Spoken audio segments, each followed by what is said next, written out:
सर्वप्रथम आपण समस्त को जय जगन्नाथ और मो तरफ आपण मान प्रति ढेर सारा भल पाइबा गोटे नुआ आ फ्रेश ब्लॉग नहीं आसली। आई होप कि ब्लॉग टी आपण मान निश्चित भाव में भल लगे। ताहले आसतु डेरी न करिके आज ब्लॉग टी देखि दियंतु। तो ब्लॉग टी स्टार्ट होउची माछ फ्राई रु। तो जेहेतु माने टिके गरम पड़िलानी आज टिके खरा अधिक होउची तो सेथिपाई माने गरम भात खाइबा पई इच्छा होनी। मो बापा को पचारथिले कि भात पखालिले खाइबो तो बापा कहिथिले हां खाइबो बोली। तो सेथिपाई भात को मु एठी रोसई तो कर देइथिली किंतु पखाली नथिली पानी पुरई नथिली। आ एबे संग संग मु पानी पुरौची।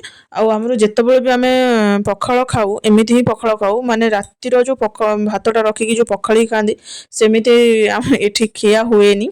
तो जो कहते नहीं चाई पखाल माने सांगे सांगे पखाल हबो सांगे सांगे पानी पसिबो आ लेंबू चुपड़ा की खिया हबो। तो सेथिपाई मु एठी भात रोसई करिकी पानी पुरई देइथिली।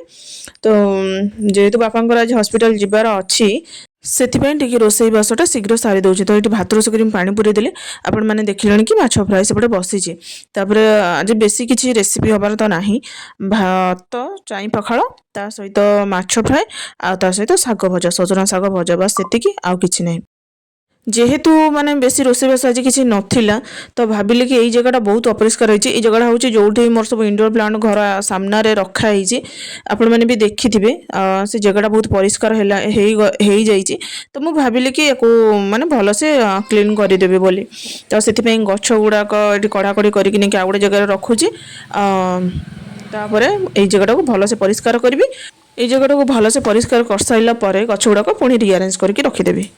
बहुत दिन है मुझे जगह को परिष्कार करनी पाखापाखि हो गलानी दिमास ऊपर 2.5 मास हो गलानी ये जगह को परिष्कार करनी कारण प्रथम तो एक मोर गोड़टा खराब थिला तापर एबे टिके गोड़टा भल हैलानी तापर दुई रे धान फान समय रे टिके धान काम चलतिला तो बापा माँ सियाड़े रोले मु घर काम व्यस्त रोली तो सेतिपई मु ताको परिष्कार कर पार नथिले। तो सेतिपई भाबिली कि जेहेतु आज टिके मो हाथ रे समय अछि तो सेतिपई से जगह टिके परिष्कार कर देबी। तो सेठी सफा करूथिले बापा माने हॉस्पिटल जेबा पई बाहरिले तो से कामटा को छाड़ी देकी मु एठी पळै आसली साग भाजीबा पई कारण गरम गरम साग भाजिले बापा को भल लागे बापा को कोन समस्त को गरम गरम साग भाजडा प्राय समस्त को भल लागे। तो एठी बापा खाइकी पळैथिले तापर एठी मु चलली खाइबा पई खाई साला परे जो बाकी काम तिक अछि मु ताको सारिबी। तो एठी मां को आगो खाया को दे देइथिले तापर मां को सहित मु बसी जाइथिले खाइबा पई।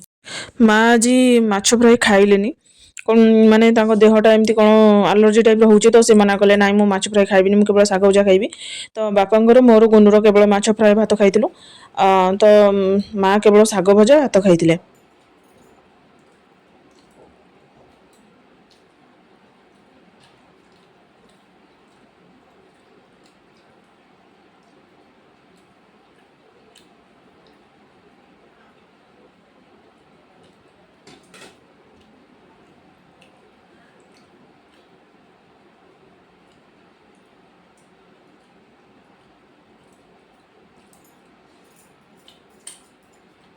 तो खाई सारिबा परे गुनु को सोउथले गुनु को सो मते भी निद लाग जाइथिला। तो सेथिपई सेतबळे कामटा सारी पारि नथिली तो मते भी आज भी लागुनी सारला भलिया कारण एते गुडा गछ अछि ताको सब जगह परिष्कार करिके से जगहटा तो जोटा आपण माने देखुतले ताको ऑलरेडी मो परिष्कार करि देछि खाली जहा गछ को नेकी रीअरेंज करिवार अछि। तो मते आज भी लागुनी कि मु गछ गुडा को भलो से परिष्कार करिके नेकी रखि पारिबी बोले कारण ऑलरेडी माने संध्या समय हे गलानी एटा होची इवनिंग पाखापाखि इवनिंग रो। तो केवल गोटे गछ को ही मोर परिष्कार करिवार अछि मु जानि मु सब गुडा करि परिबिनी। तो सेथिपई जोटा कि मु आपण मानु कहउतली जो आनिथिली प्लांटर आनिथिली बेडरूम रे रखी बोली सेथिपई केवल गोटे गछ परिष्कार करि देबी आ ताकु नेकी बेडरूम रे रखि देबी आ बाकी जा रहइबो मु काली करबी। मो कथा सुनि कि आपण माने भाबुथिबे गांधी घर जो कथाटा मने पड़ जाउथिबा आपण मानकर कि काली रो काम आज कर आज रो काम एबे कर। तो जेहेतु मो पाखे समय अभाव घोर अभाव तो सेथिपई मु गांधी नियम को फॉलो करि पारुनी। तापर आ गोटे कथा जेतेबेले निज कथा होइतिले हाँ चलिबो ठीक ठाक अछि किंतु जेतेबेले छोट पिल्लाटे तमरो माने छोट पिल्लार गोटे केयर नंबर थाए माने ताको ही माने सर्वप्रथमे ताको ही टाइम दिया जाए जेहेतु संध्या हे आसिलानी तापर गुनुर भी खाइबा समय हेलानी आउ जहा काम थिले हाँ ठीक अछि करिदेबा परे ए कामटा आगो सरि जाऊ किंतु जेहेतु गुनुर खाइबा कथाटा तो सेथिपई मु गुनुर खाइबा कथा को आगो इंपोर्टेंस देबी आ ताको खुआई साला परे जदि मते समय मिलिला ताले मु ए कामटा को सारिबी। ସେଇଟା ତ ଆଗକୁ ଜଣାପଡ଼ିବ କି ମୋତେ ଗୁନୁକୁ ଖୁଆଇ ସାରିଲା ପରେ ଟାଇମ୍ ମିଳିବ କି ନ ମିଳିବ। ମୁଁ ଜାଣିଛି ମିଳିବନି, କାରଣ ଗୁନୁ ଏଇନା ଖାଇଲା ବେଳକୁ ତାକୁ ପାଖାପାଖି ଅଧଘଣ୍ଟା ନହେଲେ 45 ମିନିଟ୍ ଲାଗିଯିବ। କ'ଣ କରିବି, ତ ଯାହା ଯେମିତି ଯେତିକିରେ ଚାଲିଛି, ଯାହା ଯେମିତି ଚାଲୁଛି ତାକୁ ଚାଲିବା ପାଇଁ ଦିଆଯାଉ। ତ ମୁଁ ଏଇଠି ଗଛଟାକୁ ଆପଣମାନେ ଦେଖିଲେ ଭଲସେ ପରିଷ୍କାର କରିଦେଲି। ହଁ, ଆଉ ଗୋଟେ ଭଲ ଟିପ୍ସ ଆପଣମାନଙ୍କୁ ଦେବା ପାଇଁ ଚାହିଁବି, ଯେଉଁଟାକି ମୁଁ ନିଜେ ବି ଆଗରୁ ଜାଣିନଥିଲି, ୟୁଟ୍ୟୁବରୁ ହିଁ ମୁଁ ଦେଖିଲି। ଆଉ ପ୍ରିୟାସ କ୍ରିଏଟିଭିଟି ଗୋଟେ ଚ୍ୟାନେଲ୍ ଅଛି, ତ ମୁଁ ସେଇଥିରୁ ଦେଖିଥିଲି।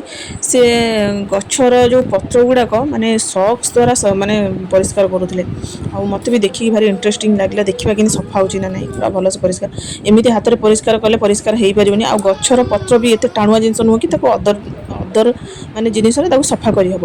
ତ ଏଇ ଫର୍ମୁଲାଟା ସତରେ ବହୁତ ହି ମାନେ ଭଲ କାମିକା ଫର୍ମୁଲା, ଯେଉଁଟାକି ଆପଣମାନଙ୍କ ପିଲାର ଯଦି ପୁରୁଣା ସକ୍ସ ଥିବ, ସେ ସକ୍ସକୁ ୟୁଜ୍ କରିକି ଆପଣମାନେ ଏମିତି ବଡ଼ ବଡ଼ ଯଦି ଗଛ ଥିବ ନା, ତାହେଲେ ଲିପ୍କୁ ଭଲସେ ପୁରା ଆରାମସେ ପରିଷ୍କାର କରିହେବ, ଯେଉଁଟାକି ଆପଣମାନେ ଦେଖିଲେ।